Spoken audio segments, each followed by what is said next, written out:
বৃষ্টি ছাড়া যেরকম রংধনু দেখা যায় না, তেমনি কিন্তু ব্যর্থতা ছাড়া সফলতা পাওয়া যায় না। হ্যালো এভরিওয়ান, আসসালামু আলাইকুম। কেমন আছেন সবাই? আশা করছি আল্লাহ তাআলার অশেষ রহমতে সবাই খুব ভালো আছেন। আলহামদুলিল্লাহ, আমিও ভালো আছি। আজকে আমি আপনাদের সাথে শেয়ার করব রুটি ফ্রোজেন করার সঠিক পদ্ধতি বা সঠিক নিয়ম। অনেক আপুরাই আছেন যারা ঘরে বসে আমার মতো এরকম হোমমেড বিজনেস শুরু করেছেন। তো তাদের জন্য আজকের এই ভিডিওটা, মানে সঠিক নিয়মে কিভাবে রুটি ফ্রোজেন করবেন। প্রথমে এখানে আমি একটা প্যান নিয়েছি, একটা বাটি দেখিয়ে দিলাম। এই বাটিটা মেপে আমি 2 বাটি পানি নিচ্ছি, আর সেম বাটি দিয়ে কিন্তু আমি 2 বাটি আটা মেপে নেব। আমি তীর আটাটা ব্যবহার করছি, প্যাকেট আটা, যেটা আপনারাও অর্ডারের জন্য কোনো খাবার রেডি করলে অবশ্যই ভালো মানের জিনিসপত্র ব্যবহার করবেন। দেখবেন একবার কোনো কাস্টমার আপনার থেকে খাবার নিলে দেন সে কিন্তু আপনার রিপিট কাস্টমার হয়ে যাবে। সেটা মাথায় রেখে সব সময় কোয়ালিটি প্লাস কোয়ান্টিটি দুইটার দিকেই নজর দিবেন।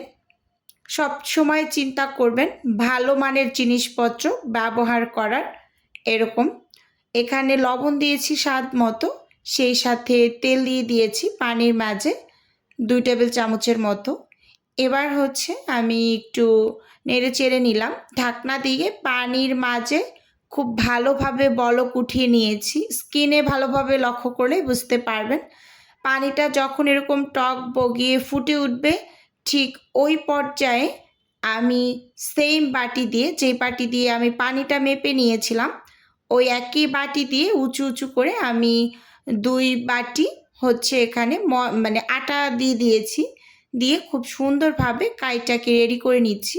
সাথে সাথে কিন্তু নেড়ে চেড়ে নেবেন, না হয় কিন্তু এই যে আটার কাইটা রেডি করছেন এটার ভিতরে কিন্তু গুটি গুটি দলা দলা অংশ থেকে যাবে। তো সেই দিকটা একটু নজর রাখবেন, এজন্য সাথে সাথে কিন্তু নেড়ে চেড়ে নেবেন। এই পর্যায়ে আমি চুলোর আঁচটা একেবারে অফ করে দিয়েছি। দিয়ে খুব ভালোভাবে একদম মানে নেড়ে চেড়ে কাইটা রেডি করে নিয়েছি, তো দেখতেই পাচ্ছেন। এবার আমি চুলোর উপর ঢাকা দিয়ে 2 থেকে 3 মিনিটের মতো একটু রেখে দিয়েছি। তো 2 থেকে 3 মিনিট পর কিন্তু আমি চুলো থেকে এই প্যানটাকে নামিয়ে অফ ক্যামেরাতে আমি আবারও কিছু কাই রেডি করে নিয়েছি আটার। আমি 50 পিস রুটি তৈরি করব, তো একসাথে এই কাইটা রেডি করে নিয়েছি। এখানে আমি প্রথমবার যেগুলো কাই রেডি করেছি সেটা অফ ক্যামেরায় খুব ভালোভাবে মথে নিয়েছি, আর পাশেরটা কিন্তু এখন পর্যন্ত আমার ঢাকা দেওয়াই আছে, দ্বিতীয়বার যে কাইটা রেডি করেছি। এবার এগুলোকে আমি বানিয়ে নেব রুটিগুলো। এখানে প্রায় 29 পিস লেচি হয়েছে। আমি সব সময় 1/4 কাপের মেজারমেন্ট, যে কাপটা আছে 60 ml লেখা, মানে 60 গ্রাম, তো ওই কাপটা দিয়ে আমি আটার যে রুটি তৈরি করি, রুটিটার কতটুকু ডো নেব, মানে লেচিটার ওয়েট কতটুকু হবে, তো সেটা মেপে নেই। আমি আবারও বলে দিচ্ছি, 60 ml যে কাপটা আছে, ml লেখা, মানে 1/4 কাপ, ওই কাপটা দিয়ে সব সময় মেপে নেবেন আপনারা। তাহলে একটা রুটির ওয়েট হবে 60 গ্রাম। এরকম একটু বড় সাইজের রুটি হবে, বেশ পাতলাই করে তৈরি করবেন, কিন্তু একটু বড় হবে। রুটি কিন্তু মোটা খেতে ভালো লাগে না। তো দেখুন, এই যে খুব সুন্দরভাবে আমি মানে রুটিটা তৈরি করে নিয়েছি। এভাবে একটা একটা করে সব রুটিগুলোকেই আমি বানিয়ে নেব, বানিয়ে তারপর কিন্তু ছেঁকে নেব। একসাথেই আমি 50 পিস রেডি করে নেব। আমার হাতে যেহেতু সময় নেই, তো এই জন্য কাইটা আমি প্রথমে রেডি করে নিয়েছি, পরে হালকা একটু কুসুম গরম পানি হাতে নিয়ে দ্বিতীয়বার যে কাইটা রেডি করেছি সেটার মধ্যে তারপর রুটিগুলোকে বানিয়ে নিয়েছি। কারণ বারবার করে উঠে আটার কাই রেডি করতে ইচ্ছে করছিল না, তাই একসাথে করে পাশে ঢাকা দিয়ে রেখেছিলাম। এই যে এখানে আমি প্রথমবার যেগুলোই করছি ওগুলো বানিয়ে নিয়েছি, আর বাকিগুলো এখানে বানিয়েছি। টোটাল এখানে 50 পিস কিন্তু একসাথেই বানিয়েছি। স্কিনে ভালোভাবে লক্ষ্য করলে বুঝতে পারবেন যে আমি রুটিগুলো কতটা পাতলা করে বানিয়েছি আর বড় বড় করে কিন্তু তৈরি করে নিয়েছি। এবার হচ্ছে ছেঁকে নেওয়ার পালা। এই ছেঁকে নেওয়াটা অনেক আপুরাই আমাকে শেয়ার করতে বলেছেন। একটা রুটি আপনি 5 সেকেন্ড এবং উল্টে অপর পিসও আপনি 5 সেকেন্ড করে ছেঁকে নেবেন। এই যে প্যানটাকে ভালোভাবে মুছে তারপর কিন্তু আমি হাত দিয়ে তাপটা প্রথমে চেক করে নিয়েছিলাম আর চুলোর আঁচটাকে একেবারে লো করে রেখেছি।